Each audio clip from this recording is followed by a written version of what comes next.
Hello students, class 12 board की journey में आपके लिए एक नया क्वेश्चन लेकर के आए हैं और जो कि लॉन्ग क्वेश्चन है। और लॉन्ग क्वेश्चन में ये तरह के क्वेश्चन 100% आपसे पूछे ही जाते हैं। हम देख पा रहे हैं कि हमारे पास एक 2018 का क्वेश्चन है जो कि इस बार आने की 100% संभावना है। क्वेश्चन को पहले समझ लेते हैं। क्या है, हमें एक वेक्टर दिया गया है ए, दूसरा वेक्टर दिया गया है बी, तीसरा वेक्टर दिया गया है सी। ये कह रहा है कि ए और यहां से हमें डी वेक्टर को फाइंड आउट करना है जो कि परपेंडिकुलर है किसके, सी और बी की, और डी डॉट ए हमें 21 दिया गया है। आइए इस तरह के क्वेश्चन को कैसे सॉल्व करते हैं। पहले बच्चों हम ए, बी और सी तीनों वेक्टर को हमने क्या किया है, नोट डाउन करके जो गिवन होता है सबसे पहले उसको नोट डाउन कर लेते हैं ताकि वो आसानी से आप समझ सको। अब क्योंकि डी वेक्टर हमें नहीं पता है तो हम डी वेक्टर के लिए क्या मान लेते हैं, vector d is equal to x i cap y j cap and plus z k cap. अब बेटा हमें यहाँ कंडीशन बताया गया है कि दोनों ही वेक्टर्स c और b d के परपेंडिकुलर हैं। तो हमें पता है कि परपेंडिकुलर वेक्टर्स का डॉट प्रोडक्ट क्या होता है, 0। For perpendicular vectors dot product a dot b हमें पता है 0 होता है, 0। अब इसी का कॉन्सेप्ट का यूज करते हुए यहां से हम b डॉट d क्या कर देते हैं, 0, and c dot d also becomes 0। b dot d multiply करिए 1 इंटू x, ये हो जाएगा हमारा x minus 4 into y minus 4y and 5 into z plus 5z is equal to 0। यहां से बेटा हमारी बन गई first equation. Second c dot d 3 into x 3x 1 into y plus y and minus 1 into z minus z is equals to 0। यहां से बेटा हमारे पास आ गया है सेकंड इक्वेशन। अब सिमिलरली हमें यहां से गिवन है d dot a equal to 21 और हम a डॉट d करेंगे 4 into x 5 into y plus 5y and minus 1 into z minus z is equals to 21। यहां से बेटा हमारे पास आ गए थर्ड इक्वेशन। अब हमें पता है तीन वेरिएबल तीन इक्वेशन हम आसानी से सॉल्व कर सकते हैं और एलिमिनेशन मेथड वगैरह का यूज भी कर सकते हैं। साथ में हमें पता है कि हम तीनों इक्वेशन के लिए डिटरमिनेंट का सिस्टम ऑफ इक्वेशन डिटरमिनेंट का भी यूज कर सकते हैं। आइए देखिए क्वेश्चन को हम आसानी से कैसे सॉल्व कर सकते हैं। From equation second and third हम इसे सॉल्व करते हैं।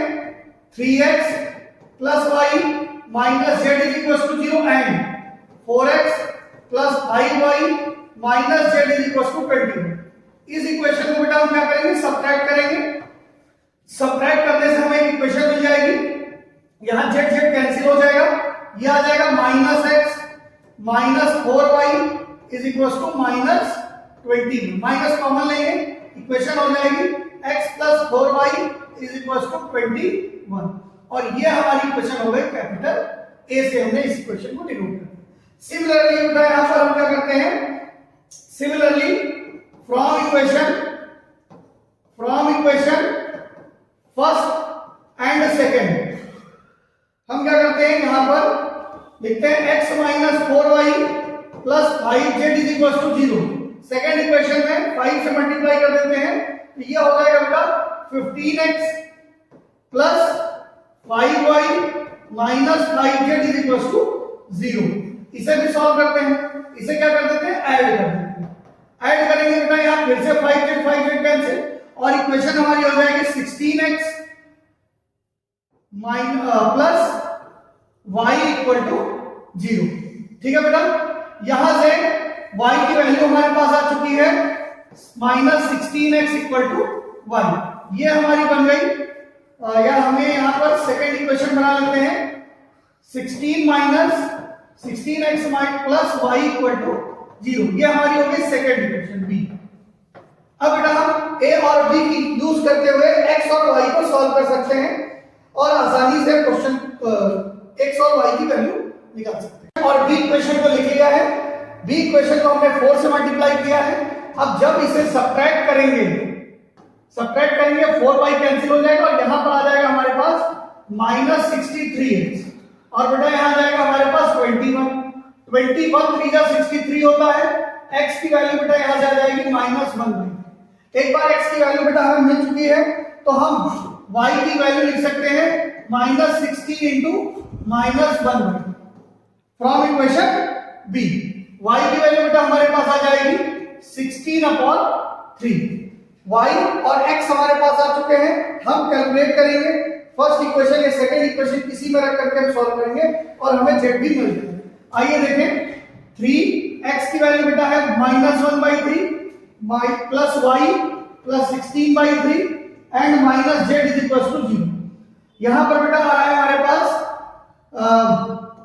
3 cancel -1 plus 16/3 is equal to z। अब यहां पर सॉल्व करेंगे -3 और प्लस 16 है बेटा, एलसीएम लेने के बाद हमारे पास आ जाएगा 13/3 is equal to z। x y z की वैल्यू हमारे पास आ चुकी है और हम इन्हीं वैल्यूज की मदद से अब अपने d वेक्टर में लिखेंगे और हमारा d वेक्टर हमारे पास होगा। d इक्वेशन d वेक्टर बेटा हमारा हो जाएगा x -1/3 i cap plus 16/3 j cap and plus 13/3 k cap.